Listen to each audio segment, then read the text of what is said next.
Hello my YouTube family, সবাই আশা করি সুস্থ আছেন, ভালো আছেন। আমি আজকে একটা নতুন ভিডিও আপনাদের জন্য আপলোড করছি। যারা এই ভিডিওটা হবে, যারা নতুন কম্পিউটার বা ল্যাপটপ নিয়েছেন বা যাদের বাড়িতে রয়েছে, অন্য কোথাও থেকে শিখে এসেছেন, মানে ধরুন কোনো সেন্টার বা কোনো জায়গা থেকে বেসিক নলেজটা শিখে এসে আপনারা বাড়িতে কম্পিউটার বা ল্যাপটপ নিয়েছেন, চালাতে চাইছেন।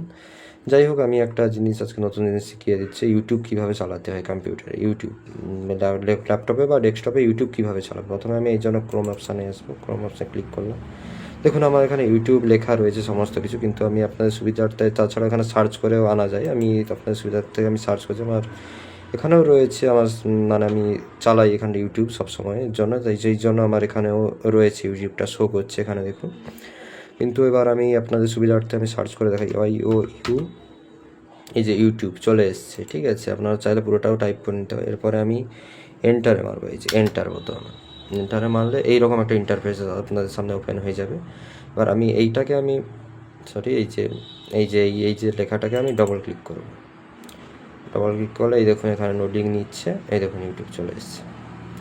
এবার আমি ধরুন এইটাকে আমি ভিডিওটাকে আমি প্লে করব, ঠিক আছে। এই ভিডিওটা এইভাবে প্লে করা যাবে, এইভাবে হচ্ছে বড় করা যাবে এইভাবে।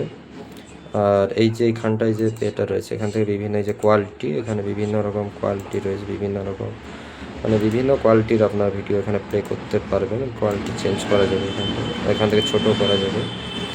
এবং আপনার চাইলে এই যে এখান থেকে ভলিউম বাড়ানো কমানো এখান থেকে করতে পারেন। তাছাড়াও ভলিউম কমানো বাড়ানোর জন্য আরেকটা অপশান রয়েছে, এইখানটায়। এটাকে চাইলে এই যে এখানেও আপনারা ভলিউম বাড়াতে কমাতে পারেন। ঠিক আছে, আজকে এই পর্যন্তই থাক। পরের দিন আবার নতুন কিছু ভিডিও নিয়ে আবার আপনাদের সঙ্গে আবার দেখা হবে। ঠিক আছে, এখন আমি এখানেই ভিডিওটা শেষ করছি।